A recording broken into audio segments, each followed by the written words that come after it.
podcast doors have.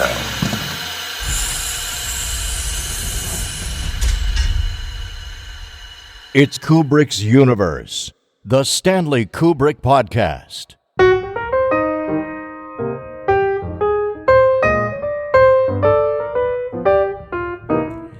Hey friends, welcome back to Kubrick's Universe. It's big here, covers a lot of space. As our colleague James Robert Sherman is wont to point out, all roads in popular culture seem to lead back to Stanley Kubrick. We all know by now the impact Kubrick had on everything from cinema to television to commercial advertising to the use of classical music scores to innumerable references in The Simpsons and on and on. But how far a reach was Stanley's grasp? Beyond providing the inspiration for classic rock albums like The Who's, Who's Next, Led Zeppelin's Presence, and others, how far did it go? I know what you're asking. Did he have something to do with shooting an industrial film for the Seafarers International Union? In 1953, 25-year-old Stanley Kubrick shot his first color film, The Seafarers. In doing so, he also scored an early payday as a young, independent filmmaker. Lost to the public for decades, Kubrick's industrial short film for the SIU was ultimately brought to the attention of Kubrick scholars and fans by an intrepid young enthusiast and filmworker himself named Alexander Pietrzak. Quite a ways back, Alexander set out on a mission to see if a copy existed. He did so for one reason: to help ensure Kubrick's first color film might see the light of day, as the necessary preservation of a historical document. In 1997, he received a VHS copy from the Seafarers International Union itself.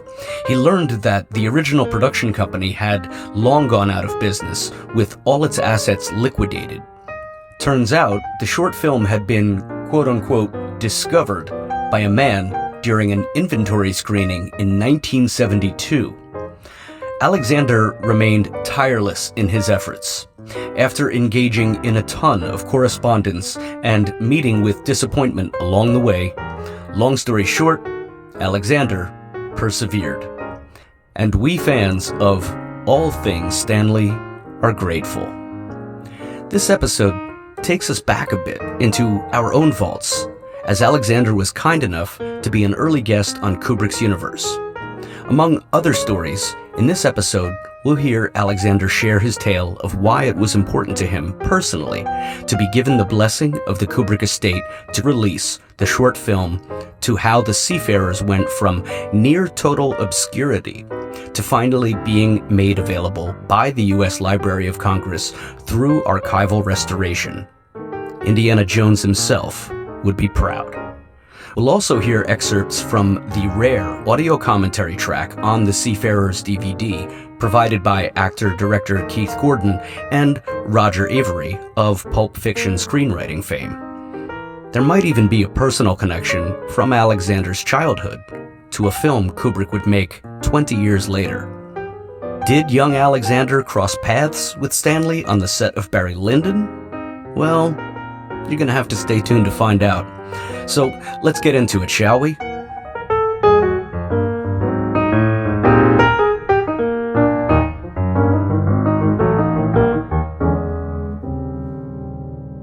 Hey everybody, thanks so much for joining us once again on Kubrick's Universe. So we like to change it up. We've got something a little different for you today. A really cool guy, cool guest, and esteemed member of Stanley Kubrick Appreciation Society. Now, I want to make sure I pronounce your last name first, so help me out with that. Alexander Pietrzak. Okay, I would have got it right. Guys, Alexander Pietrzak has been in Stanley Kubrick Appreciation Society for some time, always posting really interesting stuff, clearly knows his Kubrick. And I noticed that he was friends on Facebook with Nick Fugazi, one of our beloved admins and also all-around awesome dude.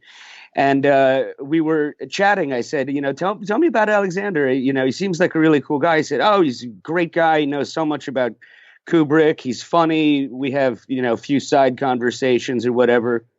And as it turns out, that same afternoon, I'm looking through my collection of Kubrick Blu-rays, and I grabbed the Kino Lorber Blu-ray of Kubrick's Fear and Desire. I'm looking at the packaging, and I swear this is all true. Same day I'm asking Nick, who is this Alexander guy? He seems cool. I grab the packaging, and I see that the Seafarers, which accompanies Fear and Desire on the Library of Congress Kino Blu-ray, has been licensed by Alexander Pietrzak. And I'm like, wait a minute, what? Is this that guy? And so I cross-checked the spelling of your last name. I had to know for sure. And then I get on the phone with Nick, and I'm like, dude, did you know that your friend Alexander, this guy that we were just talking about, he owns the rights to the Seafarers? And he's like, what? And that's a true story. Same day. Funny. And there you go. So, I mean, look, it was a no-brainer that we should get to hang out and talk with you about that. And we're going to get there, but I just got some general questions to begin. And as a way of introduction, I'll just say, Alexander Pietrzak, thank you so much for joining us on Kubrick's Universe. Great. Thanks for having me. It's our pleasure, bud. Can you just tell us about your background and some of your work in the film industry? I started out working in a movie theater, I think like you did, and eventually up to being a projectionist. And one day we had a rough cut come in of a movie called Benny and June, and Carol Littleton, the editor, she came in, she edited E.T., and she came in with her assistant, Raoul, and we ended up talking about films, and I asked, and specifically Kubrick, and he introduced me to Perfume, and that Kubrick was going to make this movie. This is back in the early 90s. And so we chatted about Kubrick, and then I kind of started asking about how to get into the film industry. And so he kind of gave me a few pointers. And then a few months later, I was down in Tucson at University of Arizona, and I was going to see if I could get onto a film, and I didn't know of anything. So I went down to the Tucson Film Commission, and they said right away, they were like, we got some big film coming in during the summer if you're going to be here. It's going to be big. And I was like, oh, okay. And he said, and I go, what's the name? He goes, Tombstone. And I was like, oh, okay. I didn't know anything about it. And so I was like, oh, I gotta get on that. And so he said, I'm your Huckleberry.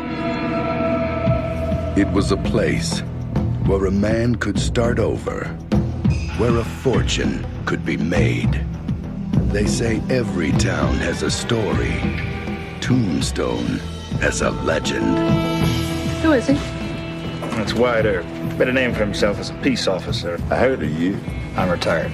You must be Doc Holliday. You retired too? Not me. I'm in my prime. I was trying to get into either editing or the camera department. And so, long story short, I ended up on this film, and I went down to the offices. They were like a Holiday Inn down there. And that's where they set up production. They just kind of took over this Holiday Inn. And I went in one day, and I didn't know who the DP was, director of photography. And so I said, well, who's the guy? Who's running the show? He goes, and this woman looks at this paperwork. Goes, this guy, William Fraker. And I'm like, oh my God, that's like a big name, because he shot films from Spielberg and Polanski, and also Bullet was a big one. I was like, oh, I'll be working with like this big legend, And so I ended up working on Tombstone. It's a disastrous film shoot. It's amazing that the film turned out the way it did. Everybody was getting fired. There was a lot of shouting, and there was this big screaming match. And it was amazing just to even get to the end without walking off or quitting. Yeah. Hollywood Pictures presents The only real law around here is the cowboys. the story of Wyatt Earp. The first time in our lives we got a chance to stop wandering and finally be a family. Now this is trouble we don't need. If we're gonna have a future in this town, it's gotta have some law and order. The second assistant director that we had come in with Cosmatos was this guy, Brian Cook, who was the assistant director on Barry Lyndon and The Shining. So we ended up talking about, occasionally we would talk about Kubrick, but we were so freaking busy, you know, it was hard to really kind of corner him and have a long conversation. Yeah, of course. And, you know, he would have these conversations about Kubrick with the other producers and Fraker and Cosmatos. They'd all sit around talking about him at the dinner table. But unfortunately, I was like so far down the pecking order. I wasn't invited to these special dinners where he would regale the crew with all his stories about Kubrick. So I kind of missed out on that. And then one day, he got into a big fight on the set. And he walked off. And so somebody came up to me from the camera department and goes, "Oh, Brian just quit. He just walked off." And I looked over and I literally see him walking off into the sunset. Said he just quit. And then some other guy came in. He was assistant director. And some after him. Just it was like a firing line of people just getting fired and walking off. What do you want, Ringo? I want your blood. I want your soul. I want them both right now. They shot your brother. You know, Wyatt Earp was shooting next door, the Kevin Costner film. Yep. And that was apparently going really, really well. And everybody was so happy. And that production was this joke. And it just turned out that our film ended up being the big hit, and theirs flopped because you just don't know. You don't know. We just kind of got lucky, I guess, on that one. Now the time has come for justice, Guess maybe you better swear me in. and he has to live up to his reputation You got a fight coming.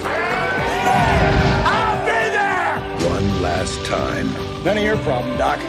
You don't have to mix up in this. That is a hell of a thing for you to say to me. In a battle The last charge of Wyatt Earp and his immortals. at the OK Corral, Oh, my God. the West would never forget. I want to just sidebar for a second and ask you, because not a month or two ago, I saw an article online that basically asserted that Kurt Russell was kind of, in the end, the de facto director of the finished film. Any truth in that? No. I heard about that a few years ago. I was kind of like really taken aback. I could not believe it. The call to go out there and say, and he was obviously a really important person on the set as like an executive producer. And, but at no point did I ever think to myself, this guy's directing the movie. Right. And anyone, no one in the camera, we never had a discussion. There was no, I think he was doing stuff after each day. He would come up with a series of shots or things that he wanted in the film as an executive producer, and kind of outline things that he wanted in for the next day. So he was doing very important work. Right. Definitely, he was the biggest character on the set. You really knew he had a lot of presence, and he did a job and everything. But to say that you directed the film, he was not directing the actors. Right. I mean, I think it's, I don't know whether I don't know whether he's saying that or someone else is coming up with it, but it just seems, I just don't understand it, because anyone who was there would not say that he was directing the movie. Okay. Yeah. I don't recall the article having quotes of Kurt saying, "Oh, it was all me," but rather it was conjecture, maybe, so-called observations from others who might have been on the set. I don't know if they were, close colleagues of yours, but I'm guessing not. I don't know. I was for years. I didn't hear about this till probably around, I don't know, maybe 5 or 6 years ago. Someone mentioned it to me. I was like, "What? That's absurd." Kurt Russell, Val Kilmer, Dana Delaney, Powers Booth, Michael Bean, Bill Paxton, Jason Priestley, Sam Elliott, and Charlton Heston.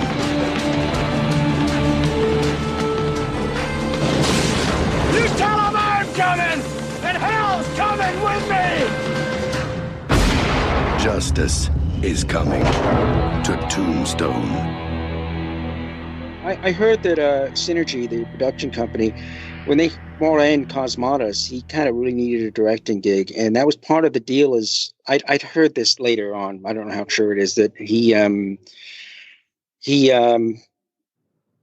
agreed to let Kirk take directing credit after he died, which seems really weird to me. Wow. Oh, wow. I don't know. You either directed the film or you didn't. I don't know. Yeah. Wow. So, and then Brian ended up in Eyes Wide Shut, as you know. Yeah. Of course, I want to get to that. Or Stephen, you have something you want to say? Yeah, and he actually co-produced Eyes Wide Shut, didn't he? As well, co-produced, and I think, and he played. Was he a butler at the mansion? Maybe. That's right. Yeah. So I just wanted to ask, in your time working with Cosmatos, did you ever get to talk with him about Kubrick? Do you know if he was an ardent fan, a passive one, or did that conversation never take place? I didn't have a conversation with him about Kubrick. I didn't really talk to him too much. He just, these guys are the producers and the directors. They don't like associate with the crew that very, very much, even though you're around them for 16 hours a day sometimes. Yeah. This is a story simple but dramatic. A story about the men who crew our ships, the seafarers. Every seafarer will recognize in what follows something of himself. Familiar scenes, the faces of the men who share his calling, his way of life, and maybe something more. Call it a dream fulfilled. I'm Don Hollenbeck. Joseph Conrad wrote a lot of things about the sea, and among other things, he wrote this. The true peace of God begins at any spot 1,000 miles from land. And here's something else I came across the other day that interested me very much. Ever since the days of sailing ships, seafaring has drawn to it men of many different types. And yet they have one thing in common, these men. It's the quality that makes men want to live not in a city or in a town, but in the world. It's a true spirit of independence, and it's always been deeply rooted in the seafaring tradition.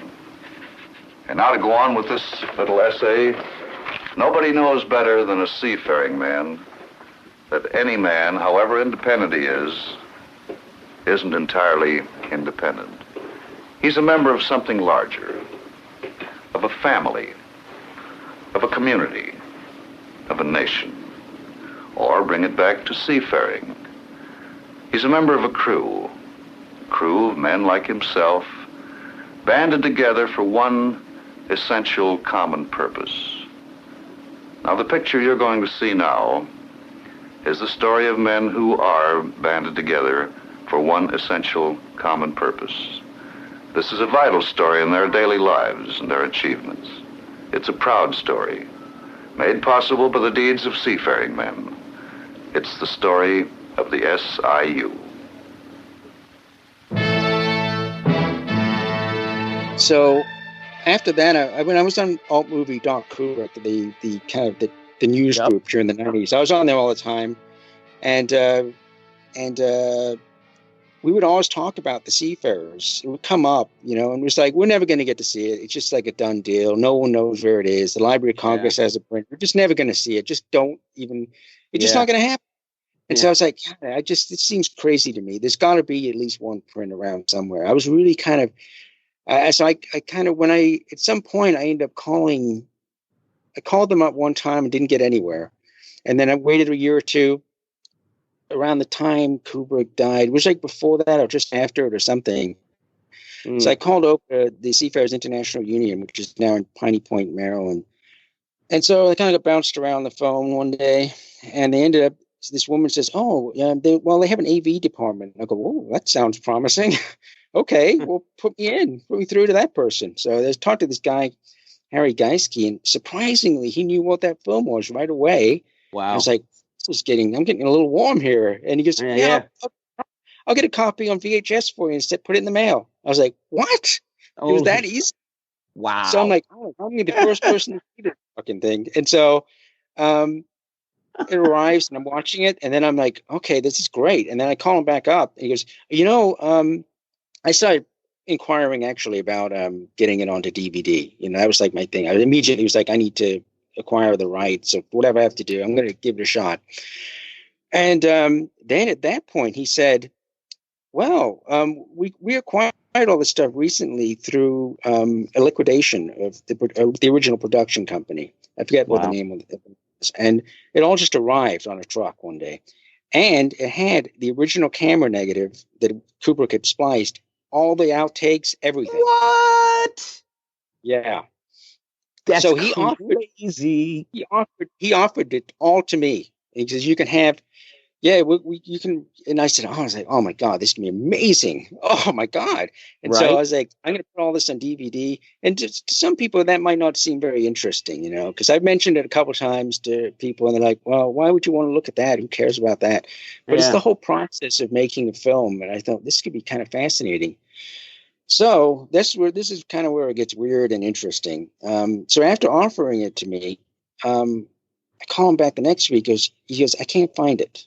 And I don't know what's going on, but I went down to the vault and it's not there. I'm like, oh, let me keep looking. I'll talk to a couple people. We'll look around. We'll find it for you.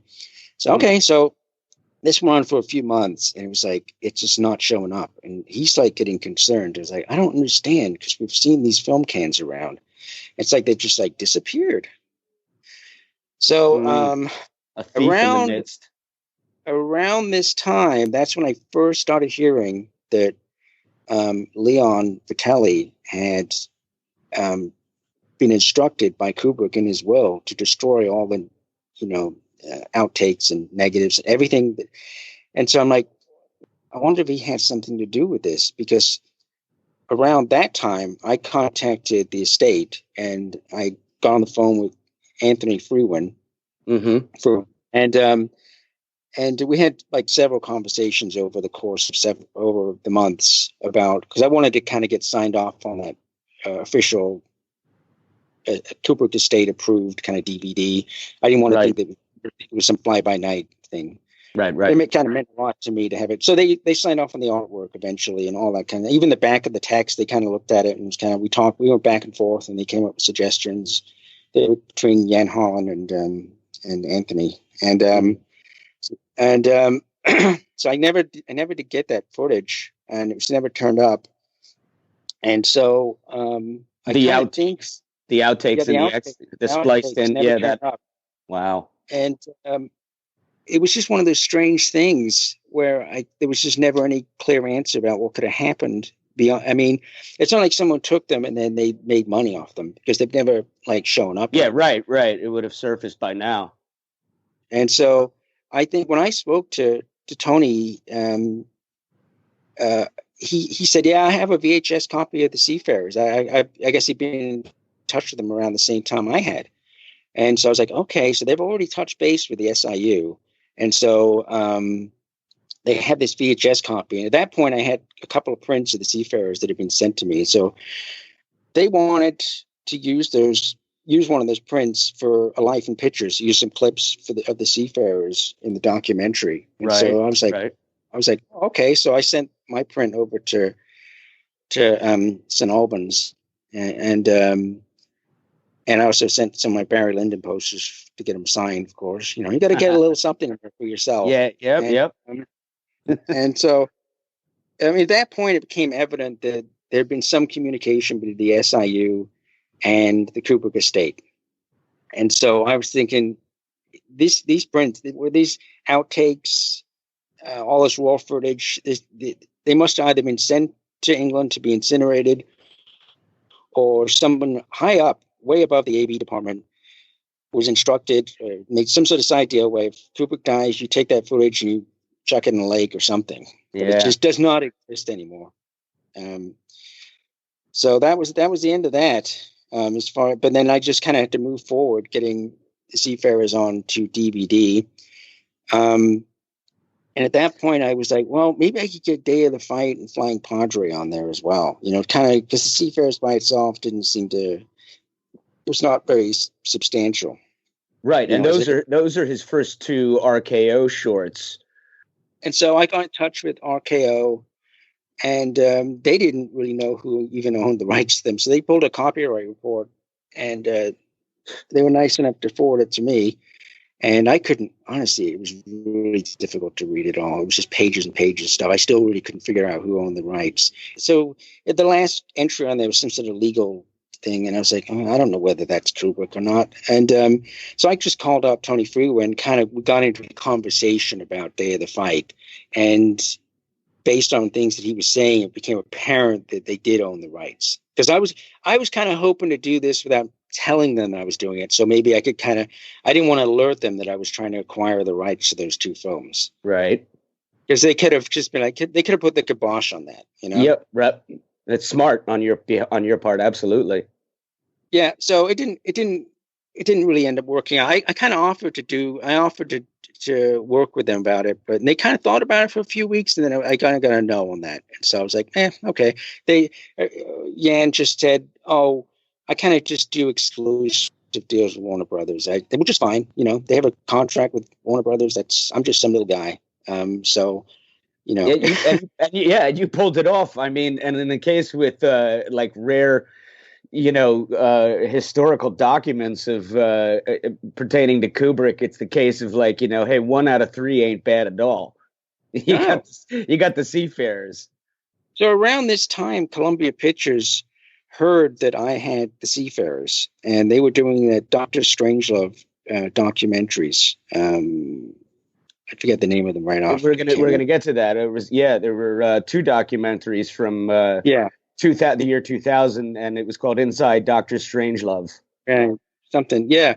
So this David Naylor guy calls me up, and we had several conversations, and he had me doing some stuff that was probably kind of just boring, making other phone calls. But one thing he was trying to do was getting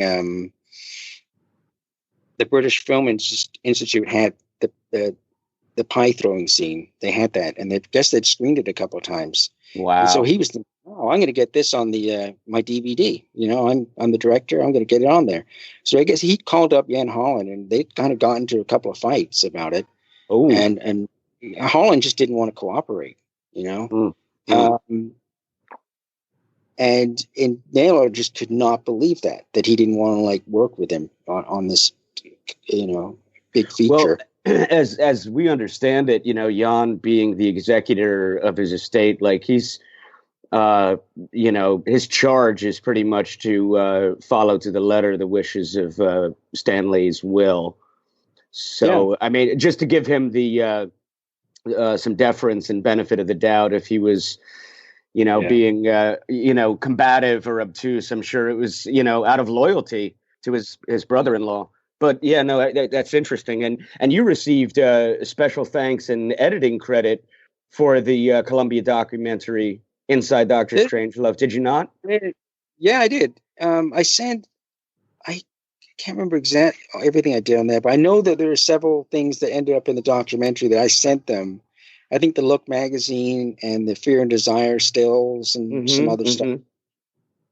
Those are all mine. Wow. And so anyway, the trade was that Columbia Pictures would pay for my digital transfer, my Digicam of the Seafarers, which is perfect timing because I'd got the prints and I hadn't even transferred them yet. So they were offering to do that for free, kind of as a trade.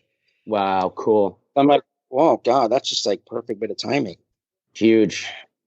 So I kind of just went forward with that, and then ended up getting Roger Avery and Keith Gordon to do the second audio tracks. And Roger Avery, he co-wrote Pulp Fiction, and Keith Gordon, for those listening, he directed Midnight Clear, Mother Night, Waking the Dead, and is currently he directs episodes of Fargo, Homeland, Dexter, everything. He's prolific, Has he not also done? Did I see him on a couple of Game of Thrones directors, or is it? I know he did Fargo season 3. I love the Fargo series.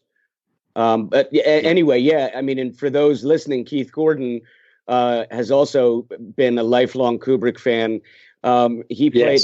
There's another Kubrick connection here because, of course, Rodney Dangerfield's first screen credit was as an extra in The Killing, and then Keith Gordon played Rodney's son, Jason, in Back to School.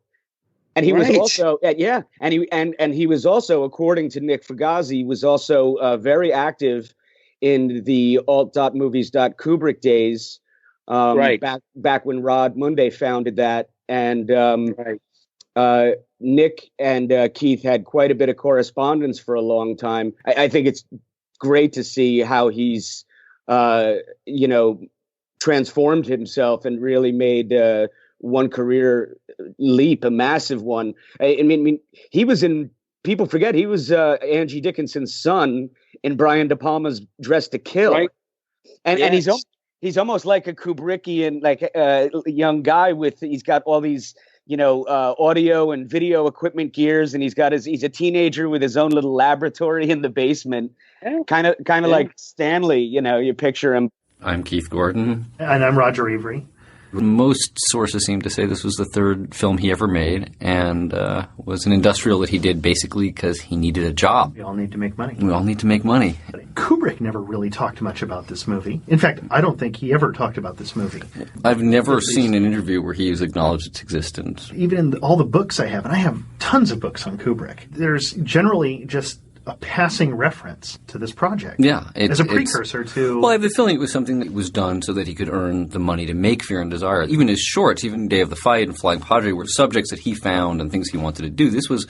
Supposedly there was an ad in the newspaper. This was the Spartacus of that period. Yeah, exactly. His work for hire. We were told that the crew on this were largely not movie crew people. They were guys that worked for the Seafarers Union. So that Kubrick was making this with a bunch of guys who probably knew nothing about filmmaking at all. They were just able hands who were there to help haul stuff around. Or at least that's the legend. So what you're looking at is probably all personally done by Stanley Kubrick, holding a camera. And setting up whatever couple of lights that he had.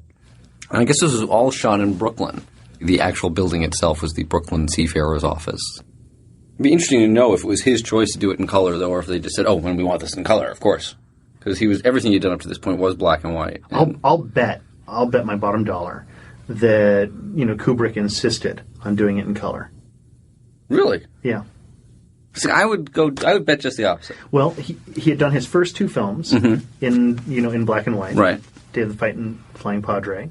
And, then doing this, if you're going to do something where you're basically a hired hand and brought in and, to just fulfill an assignment, you're going to bring something to it that's going to help you grow and experiment. And he's probably doing a touchstone toward, his next film. And he was probably doing this as an experiment to, decide, should I do my next film in color? Let's experiment with it. And what he probably discovered was that color was more difficult to work with, in motion picture film.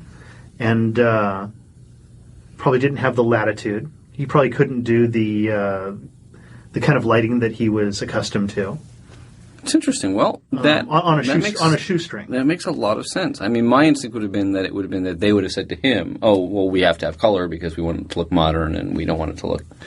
But what you're saying makes a lot of sense. Well, I mean, if you think about it, he does this one little color movie, and then suddenly everything's black and white. Black and white for until 1968. Until Spartacus. Well, Spartacus, which was somebody else. But he didn't choose to make a film in color. And then he went back and did another black and white movie. Yeah, it wasn't until 2001, in the late 60s, that he did a color film by choice. Well, and Kubrick was something of a Luddite, in that he would always go for simplicity over complexity, as to promote efficiency.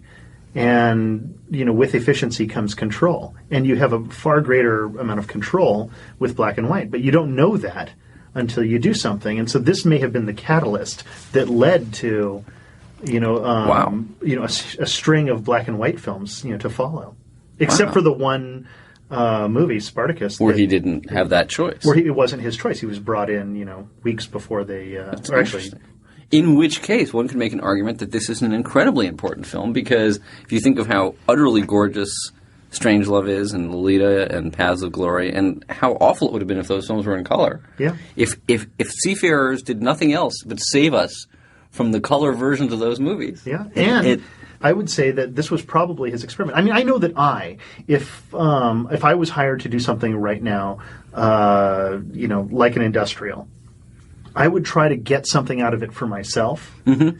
And other than just money and knocking it out and experience shooting something, because he had that already. Yeah. He had a highly attuned and developed photographic style, from being a stills photographer. He had worked with motion picture equipment on 2 projects in black and white. It had to be experimentation. Yeah. And I'll bet there was an additional cost in doing it in color. And I'll bet that he talked the Seafarers into letting him do it in color. Because most documentaries and newsreels of the time were all black and white. That's just me guessing. I mean, but it's an intelligent guess, and it makes a lot of sense because you're right. There would have been an expense factor in shooting in color, and it would have been the lighting would have taken more time, and you would have probably had to knock the light levels up higher. And I guarantee what he learned, was one, it doesn't look as good. Yep. And when you're working on a shoestring, most of what Kubrick did throughout his career was, most stylistically what he did was based on when you have less, you come up with techniques that, like, for instance, the wide lenses that he used throughout his career. Most people attribute it to sort of a visual style, and it is a visual style, but it really grew out of having wide lenses, that are shallow lenses, require less lights and require less accurate focus pulling. And also just give small sets a sense of depth and of size. Exactly. So there's a very practical reason behind everything. Well, and people forget how late in his career he was doing things actually fairly shoestring. Clockwork Orange was made very inexpensively. And as a mono film. I mean, it took Kubrick a very long time. And was it The Shining or was it Full Metal Jacket that was his first stereo film? I think it was... I think it was Full Metal Jacket. Full Metal Jacket. Thank you. Yeah. No, I mean, The Shining was still in mono. And so it took him forever to adopt stereo because of that's quite a cool shot. Beautiful shot. The complexities of stereo, it just requires a greater amount of technical skill and technicians and, people who know what they're doing, and it's less accurate. And it's funny because even down to Eyes Wide Shut, even down to the last film, again, everybody thinks about it as this wildly expensive film. And yet his shooting style really wasn't that wildly expensive. I mean, it was a $60 million film. But if you think of a film with Tom Cruise and Nicole Kidman shooting for a year, that's actually not a very high number in terms of what he was spending per day on a set. When you look at what the below the line probably was, it was not $60 million. I'm sure it was probably closer to $45 million. And then you shoot for a whole year. And so you do what you can to be able to have that kind of control. Yeah, he was, people think of his movies as very, very big and expensive and all that, but what they cost for what he got was actually always kind of remarkable. He was never somebody who threw the money around, and I think that comes from having spent so many years making films on a shoestring and developing techniques that were his own. And the only way you discover that sort of stuff is by experimentation. And later on in his career, he had a very long time in between movies because he was experimenting and figuring out how to do things small. Or just in ways that hadn't been done. I mean, instead of the obvious way. You look at 2001. It's even today, technically a groundbreaking movie, both with the effects and the sets and everything about it is huge. And most of those techniques had never been used in a mainstream film. Some of them didn't exist at all, and a lot of them certainly had never been put into a Hollywood movie before. And so, and also Barry Lyndon putting those NASA lenses onto Mitchell cameras was kind of goes counter to everything I'm saying, but.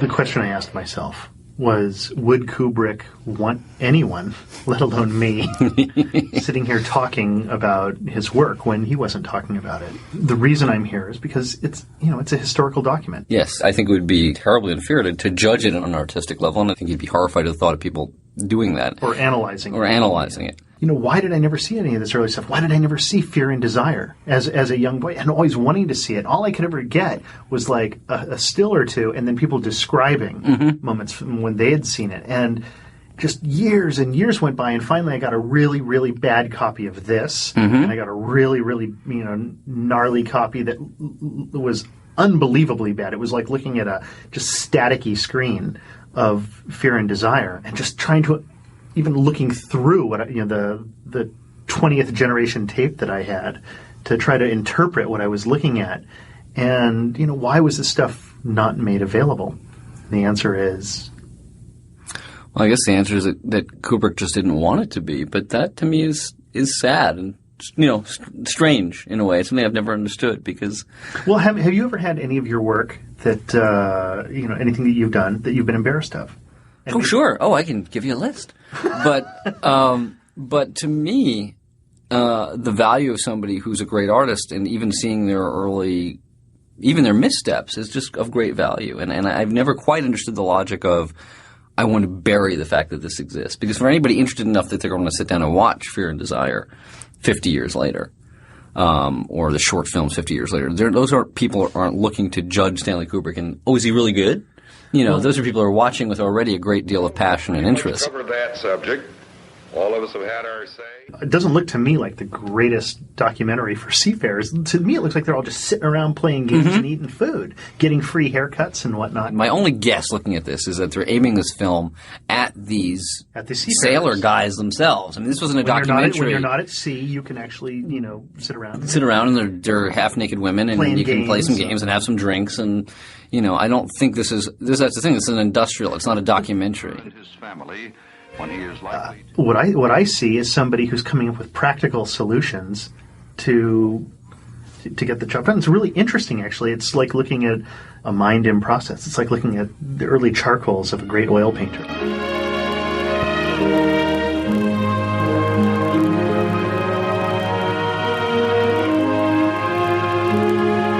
So again, it may not have the consistency that comes with maturing as an artist, but you can still see the talent. And there are moments, even in something as silly as this, where you go that shot we saw of the guy up against that big board that's beautiful, and sort of seeing the roots of it, I think is exciting. The feeling looking at this that Kubrick said, well, if I'm going to do this, let me explore some stuff that I like. If I'm going to take this job and just do it, I'm going to, what can I learn out of it? And he'd already developed a lot of his photographic eye. He'd done the 2 shorts, but then he'd been a photographer for Look magazine. So he was already pretty accomplished in terms of his eye, but learning how to achieve that on film. The SIU makes sure that seafarers get the full benefit of those contracts. I would love to see now happen with somebody like Kubrick's work where he's gone and it is more like an historical document. I understand how when one first has a film being seen, the last thing I would want is somebody first seeing a film and going, and here's the other ways we did it. Mm-hmm. Significance, and people are looking at it years later. People are looking at it in a new way. They are looking at it to understand the process of how it was made or how you got to where you got to. And I think on that level it has a real interest factor. And I think there's a nice built-in censorship thing, and that people who don't really care won't watch it anyway. Even if I saw the pie fight at the end of Dr. Strangelove and I went, yeah, that was really terrible. It really didn't work at all. I don't think it would make me think less of the film. It would just actually, if anything, make me more admire the bravery of getting somehow from that pie fight to what would seem like a completely bleak ending. I mean, just on paper, that ending shouldn't work at all. Certainly, this exists as a historical document, and I'm not so much a film historian. I'm a student of Kubrick's work, but what more can be said about this? Well, I hope it's exciting for people that they were able to see it finally. I mean, I know for me, when I finally got to see this or Fear and Desire or Flying Padre, it was very exciting, and the idea that you'll at least be able to see this in a decent print is a great thing. I should mention that the DVD, the other producer, when it finally went from VHS to DVD, I had Ed Ornelas kicked in, and he's a pretty well-known director out in Hollywood as well. He directed episodes of Grey's Anatomy and Castle and that Stephen King Under the Dome. I just want to give him a shout out because he really helped out get the Seafarers onto DVD. Yeah. Oh, cool. Alexander, yeah. Do you know much about the original production of The Seafarers? Did you get to know any kind of inside information on the production of the film? I think it was shot and produced in 1953, wasn't it? 1953. Right. Yeah, they sent me some copies of the Seafarers log, and I tried so hard to get as much information out of them as I could from their archives, but I mean, it just was very tricky.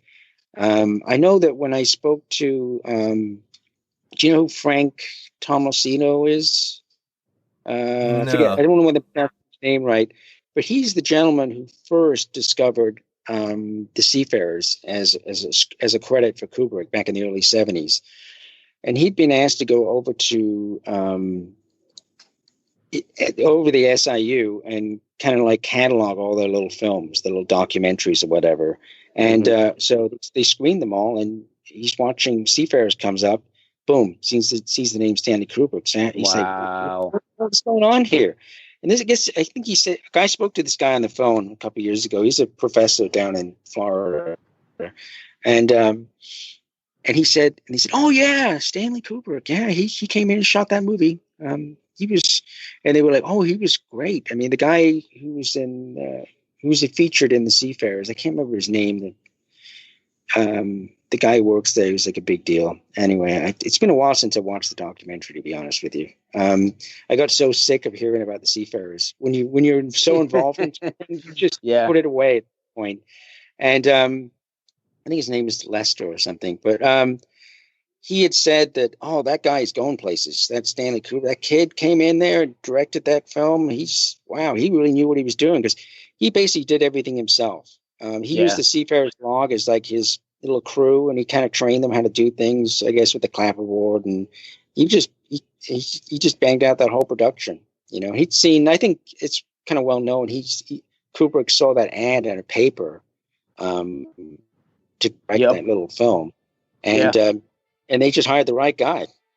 Yeah. Wow. Amazing. I mean, you're saying that he actually employed, so to speak, the actual seafarers to work the clapperboard and be involved in some extent. The Seafarers log is like a little magazine that comes out that was out back in the day. And it's just like things that were going on around the world with the SIU and their influence. And so they have it's like that little newsletter thing that goes out. So that's what the Seafarers log is. So he hired the staff. He brought the staff in. He tried to train them how to do some things, hold lights or something. I love it. I love it. From Vancouver down the long Pacific coast, around the great curve of the Gulf of Mexico, up the rim of the Atlantic from Tampa to Halifax, in every major North American port close by the waterfront, there is a headquarters of the Seafarers International Union. This is headquarters for the SIU Atlantic and Gulf District. More than just a building, a solidly impressive symbol of what seafarers have achieved. And like every SIU headquarters, the heart of this one is its hiring hall. Run by seafarers for seafarers. Going coastwise, 1 second cooking bacon.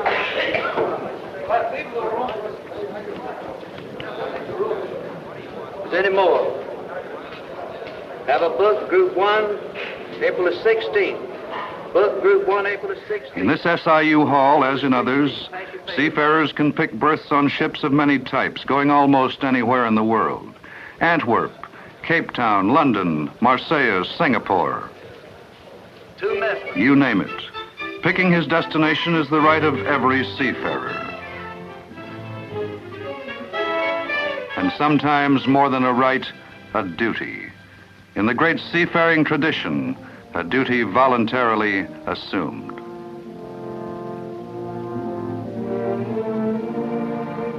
Every true seafarer respects courage.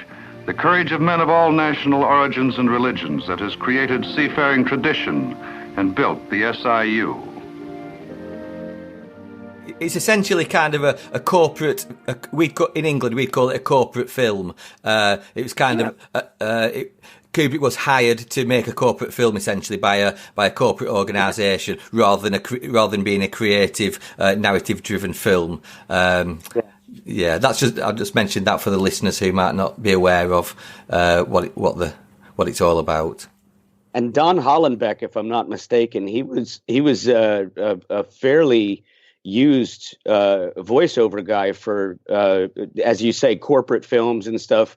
I seem to recall when I saw the Seafarers, I remember thinking like gosh, I've heard this guy's voice before. Was it like an old school film strips, etc., and shorts, Yes. the educational shorts that we were shown in public school? Yeah.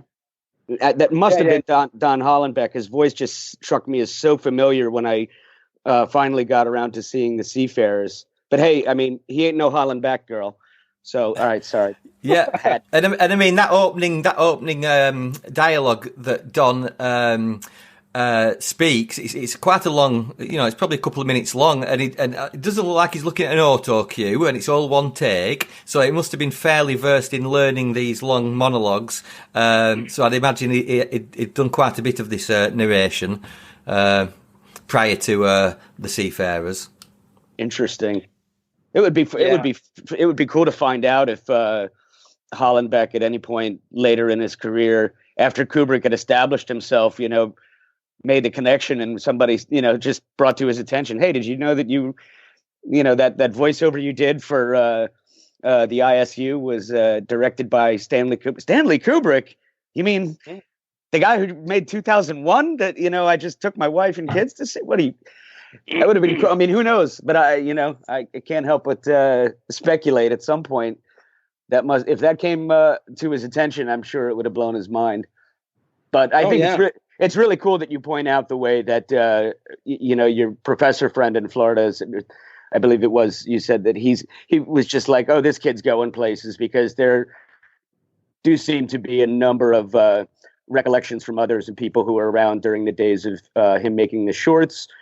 Where people just felt like, I mean, this is one to watch. Even a lot of the New York film critics'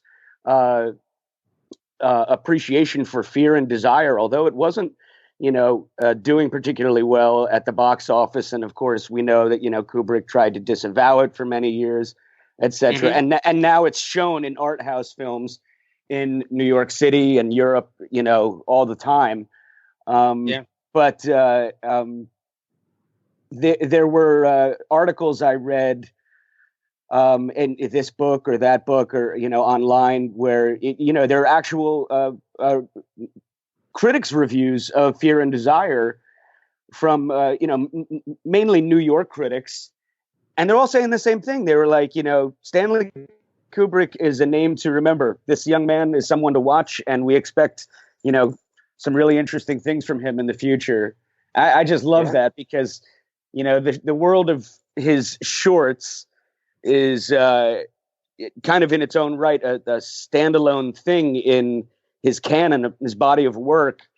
And yet there's the connection, there's the synergy of the two worlds colliding, because, you can look at Seafarers and say, well, it's it's not really a Kubrick film. You hear that kind of crap. But then you go, no, I mean, I look at, his choice of angles, his lighting, the composition, and it's clear that he's there. His imprint is there. Yeah. Yeah. There's even a tracking shot in there. I think he did with some sort of dolly through the cafeteria, where he, like, if you notice, he taped up the I guess they had mirrored like pillars there, and so it looks like he taped them up with like packing or something, and so they can reflect the camera. We obviously really wanted that shot where they tracked through the kitchen. A good seafarer's headquarters has to begin where others leave off. For seafarers coming ashore in the port away from home, it ought to be and is a second home, where no man off a ship is a stranger to the rest, and where the things he needs are close at hand. Like this SIU cafeteria, open to the public, but mainly for the convenience of seafarers.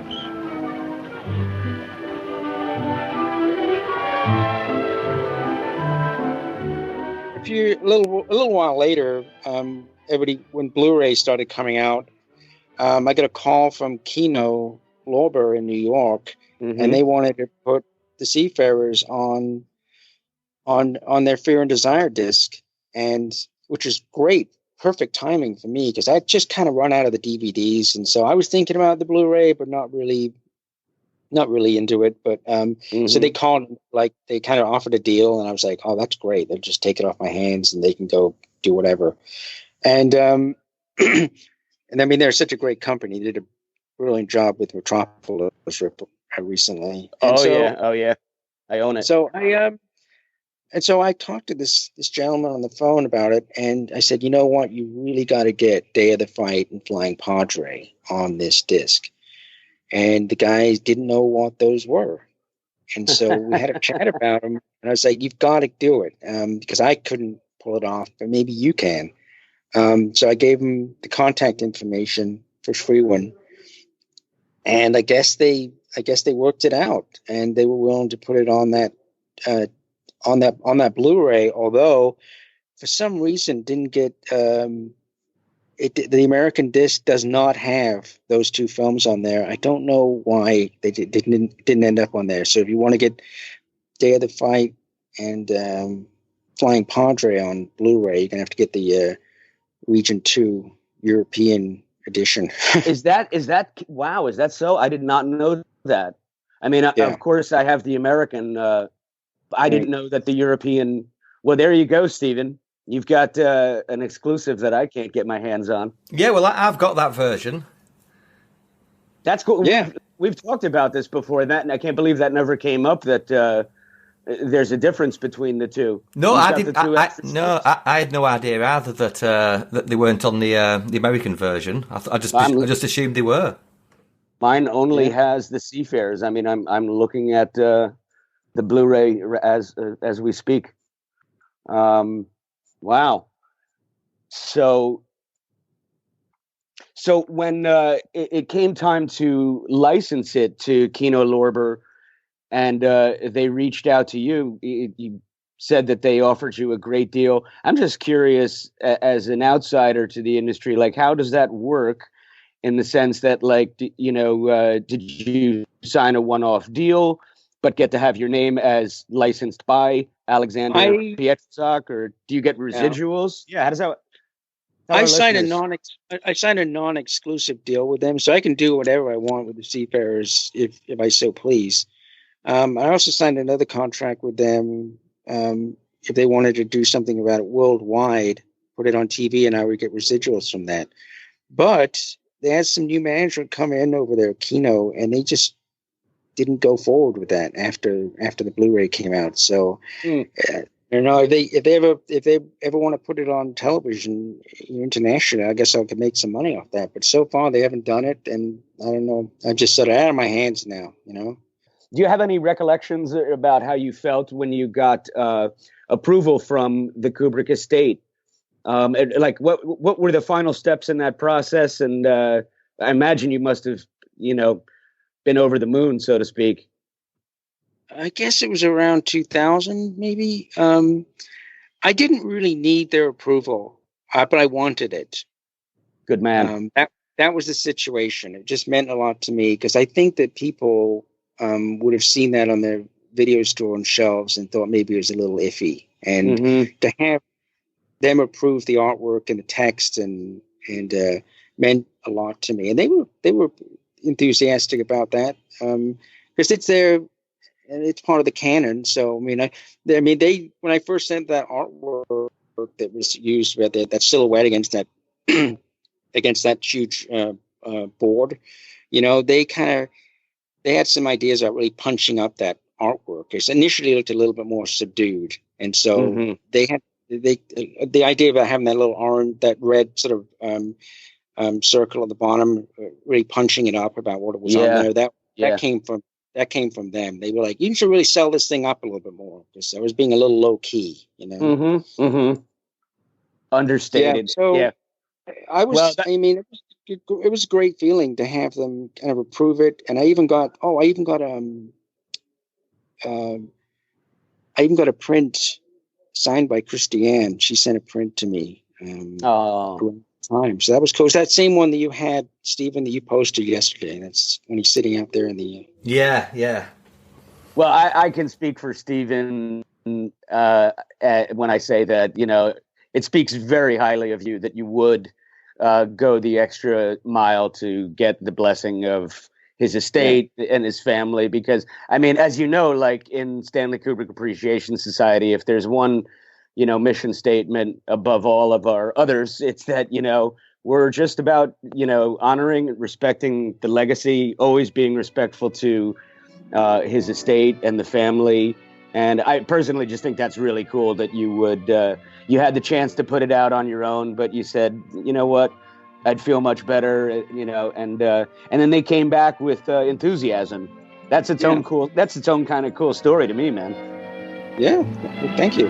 Today, every seafarer beginning a voyage goes up the gangplank secure in the knowledge that he and his family can depend on the protection of a great organization.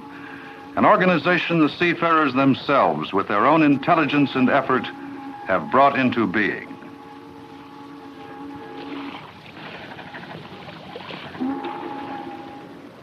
You've seen the story of how the seafarers, conscious of their rights and their responsibility together for their common objectives, dignity, security, a better way of life for themselves and for their families.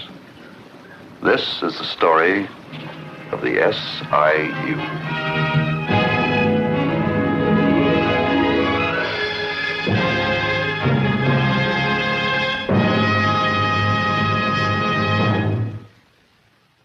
So, all right, let me get to the Barry Lyndon story, because this is cray, and we got to hear it. I'm just gonna kind of turn over the mic to you and tell the story and let it unfold and take your time. Our listeners are gonna love this. So, okay. Alexander, go. Okay, so I started out. I lived in England when I was younger. I was born in Reading, Berkshire, and I've lived in the United States for a long time. But when I was a little kid, I went to school at Westwood Farm Elementary, also in Reading, and we would go on these school trips, various places. Anyway, one place that we did go to, I guess, was Blenheim Palace, and we went to Longleat and a bunch of different places. So I remember going on this field trip, and years later, and I'll just get back to that in a second, but years later, the first time I watched Barry Lyndon on probably around 1990, I watched it on cable one night. I came home from work and it was on. I was like, I haven't seen this yet. I want to have a look. So as soon as it came up on, I was watching it, and it was like these scenes kept coming up, and I was like, oh my God, I've like been there. I've been right. I've stood right there. I was like, this is weird. And then another scene would come up and go, this is kind of weird. And it wasn't like deja vu, because it was like, I know what's on the other side of that door. When you walk through, it's like this, and it looks like, I was like, this is kind of strange. So I asked my mom about it, and she didn't really know anything. And so I was like, well, I don't know what to say about that. So a few years went by, and I was really got into Kubrick, and I read a few accounts of people kind of having to walk through the set of Barry Lyndon. And I was like, well, that's really during. So what would happen? What would happen is, like, we were on this trip, and we were walking through down this hall, and there was these two gigantic doors, and they made us all wait, and there's something going on behind the doors, and so we're kind of waiting around for a couple of minutes, and eventually they let us in, and we walked. They kind of hurried us through, but on the left, I remember there was kind of like, I guess maybe some sort of lighting rig or something. There was some sort of temporary light that was there. It was kind of bright, and there was a scrim or something. There was something going on behind. I couldn't really tell, but I looked over to the right, and there was a chair, and there was two guys. One guy was sitting in the chair, and the other guy was standing next to the chair, and they did not look happy, and they were. I think one of them had their arms folded. And usually, when you're a little kid, you expect everyone to be happy. You want to be, hey, Right. And these guys looked kind of ticked off, and I didn't know why. They were like looking at us and just like annoyed. So anyway, didn't think anything of it. But then I read these accounts in these books about, well, when they were shooting Barry Lyndon, the production was being interrupted all the time during some of these scenes by tour groups that kept going through, And I was like, oh my God, could that possibly be that our school group walked through the set of Barry Lyndon? I mean, what are the chances I mean, how could I ever prove that? I mean, I had this recollection of it happening, and the account that I was reading in, I think in the Laporta book, and a couple other mentioned it. And I was like, God, that seems kind of far off that I could really prove that. You know, I don't really have anything to go on. I didn't see any actors. I just saw it was a crew. It was a film crew.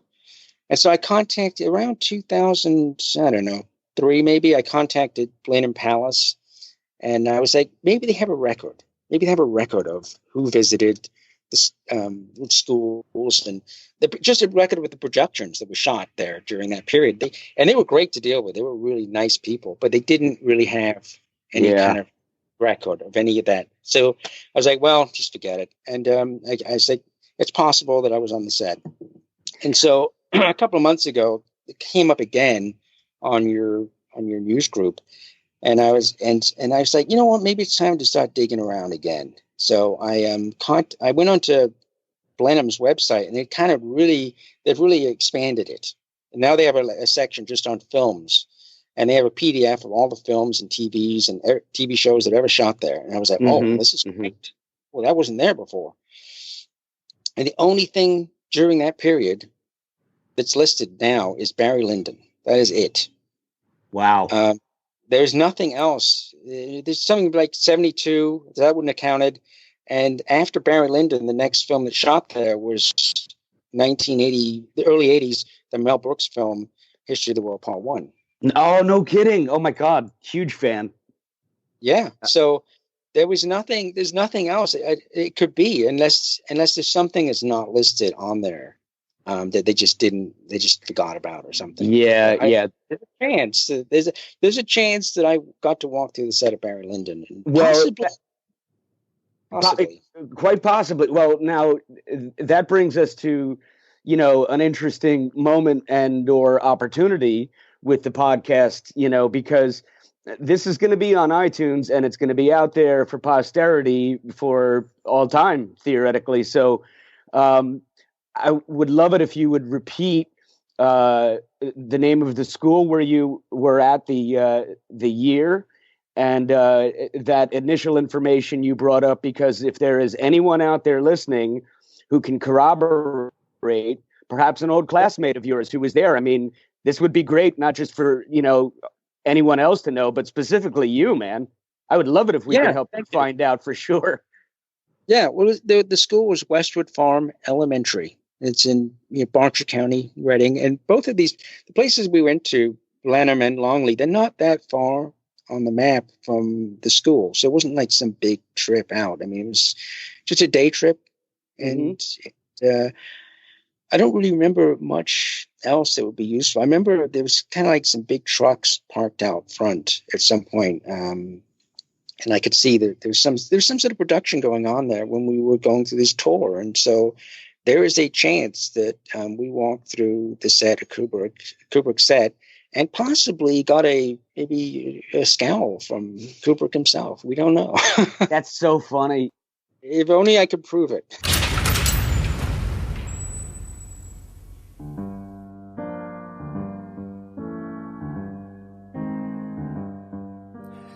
It's been a while since we've been able to revisit this great interview, and we'd like to thank Alexander Pietrzak for being so patient while we went about trying to find our feet as podcasters and finally being able to help his story come into the spotlight.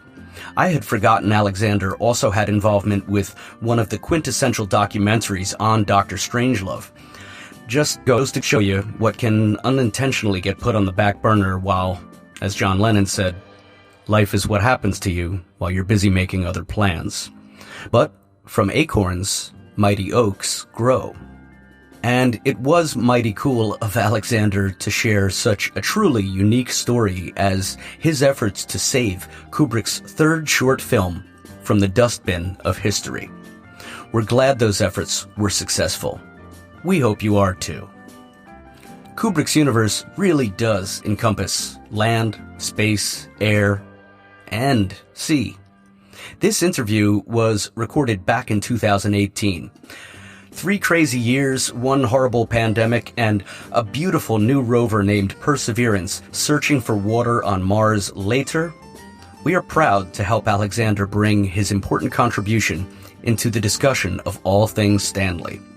I'm your host, Jason Furlong, thanking you on behalf of our contributors Mark Lentz and James Marinaccio, as well as, of course, the man who makes it all happen, the chairman of the soundboard, our amazing producer, Stephen Rigg.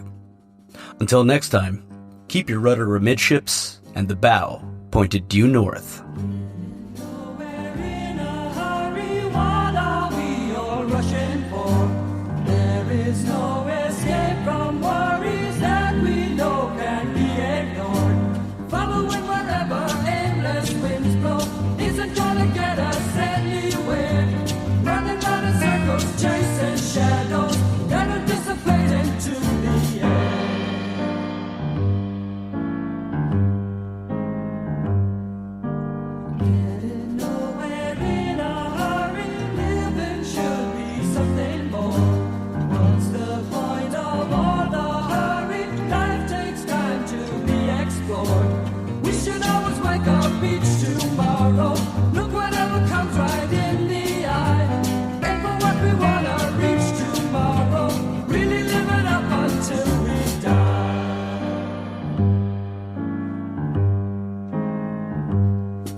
Experiment number 1 concluded.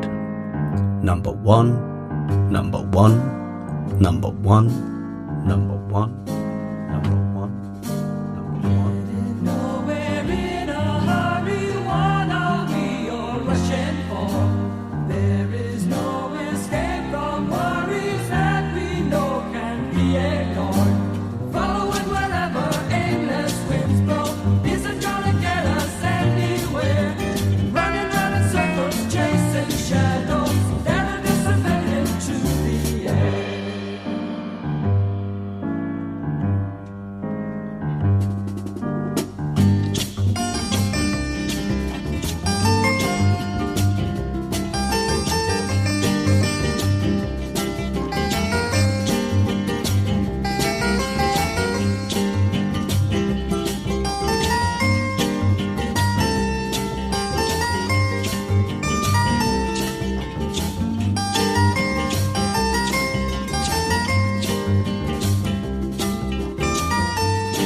It's Kubrick's universe. We just live in it.